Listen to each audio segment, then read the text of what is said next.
Assalamualaikum warahmatullahi wabarakatuh. Perkenalkan, nama saya Nadira Safitri dari jurusan Pendidikan Guru Sekolah Dasar. Tugas yaitu Konsep Dasar Bahasa Indonesia 2 dari Kampus Universitas Bung Hatta. Nah, sekarang saya akan membahas tentang keterampilan berbahasa. Perlu kita ketahui bahwa keterampilan berbahasa terbagi atas 4, yaitu keterampilan mendengar, keterampilan berbicara, keterampilan membaca, dan keterampilan menulis. Nah, sekarang kita memfokuskan kepada keterampilan membaca. Baiklah, saya di sini akan membacakan kembali isi cerita yang telah saya baca, yaitu tentang putri cantik yang sedang tertidur. Baiklah, di sini saya akan membacakan kembali isi cerita yang telah saya baca, yaitu berjudul tentang putri cantik yang sedang tertidur.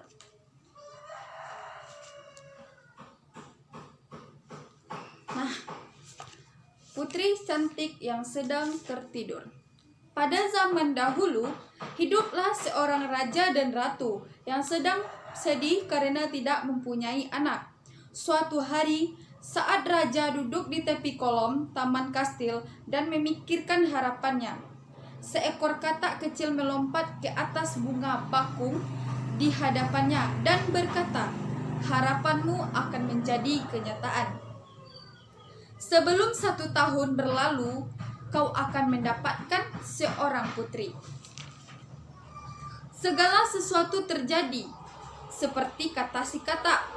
Ratu melahirkan bayi perempuan yang bernama Putri Aurora. Raja sangat gembira dan mengadakan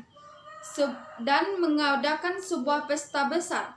Semua teman dan kerabat raja dan ratu, bahkan dari luar kerajaan pun diundang. Juga 12 peri yang akan memberikan hadiah istimewa kepada Putri Aurora. Tetapi ternyata ada 13 peri yang hidup di kerajaan itu. Setiap orang tahu bahwa 13 adalah angka sial. Peri ke-13 yang bernama Petaka itu terlewat dari undangan, sehingga ia sangat tidak senang. Pada saat pesta berlangsung, semua tamu berkumpul di baleiro besar di kastil raja. Setiap tamu membawa hadiah.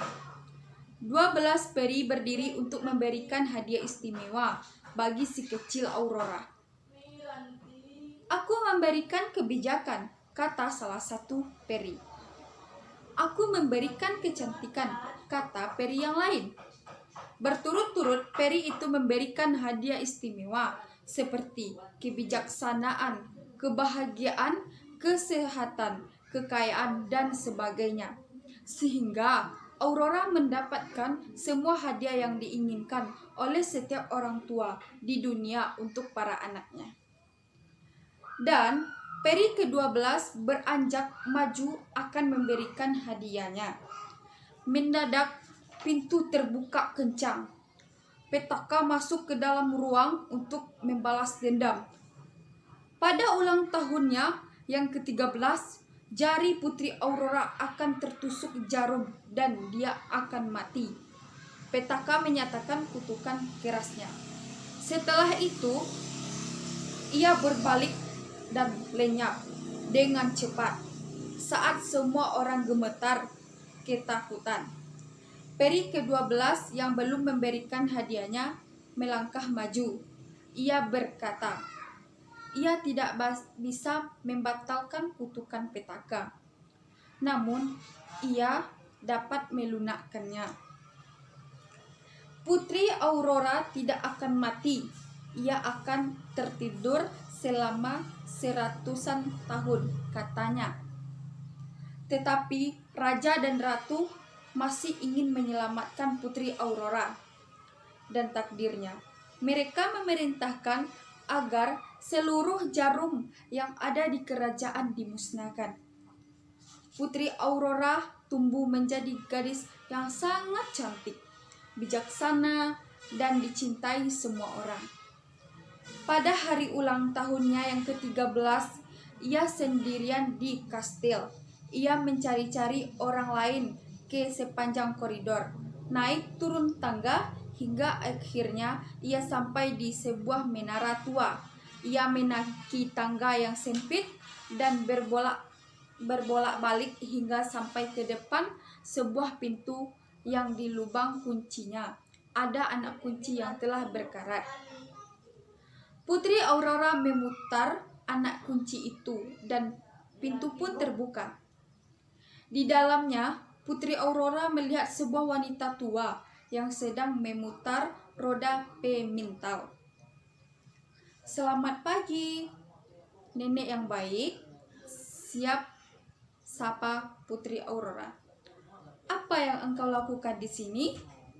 "Saya sedang memintal," jawab putri tua itu. "Kemarilah, Tuan Putri, boleh mencobanya." Tak lama setelah itu, Putri Aurora memegang gelendong pemintal. Ujung jarinya tertusuk jarum dan ia terjatuh tertidur dengan lelap sekali.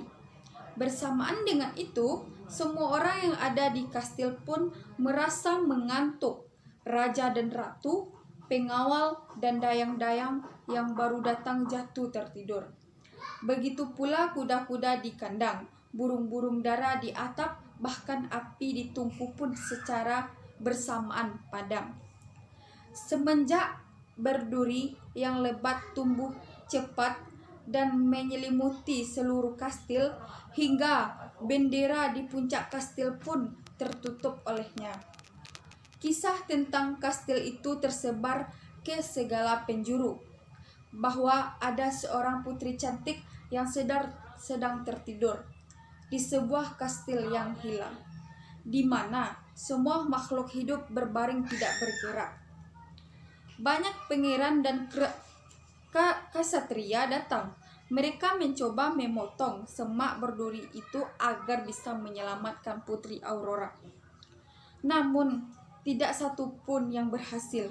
Namun begitu, dan semak itu begitu tebal dan dalam, serta duri-durinya sangat tajam. 100 tahun kemudian, seorang pangeran yang gagah datang mendengarkan kisah tentang putri cantik yang sedang tertidur itu.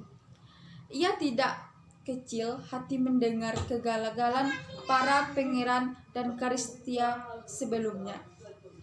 Karena waktu kutukan Putri Aurora telah habis, saat pangeran muda dia itu berjalan mendekati semak berduri yang tebal itu. Tiba-tiba semak itu membuka, memberi jalan masuk bagi sang pangeran, dan duri-durinya berubah menjadi bunga-bunga yang indah. Di halaman kastil, pangeran itu melihat kuda-kuda dan anjing berbaring terlelap.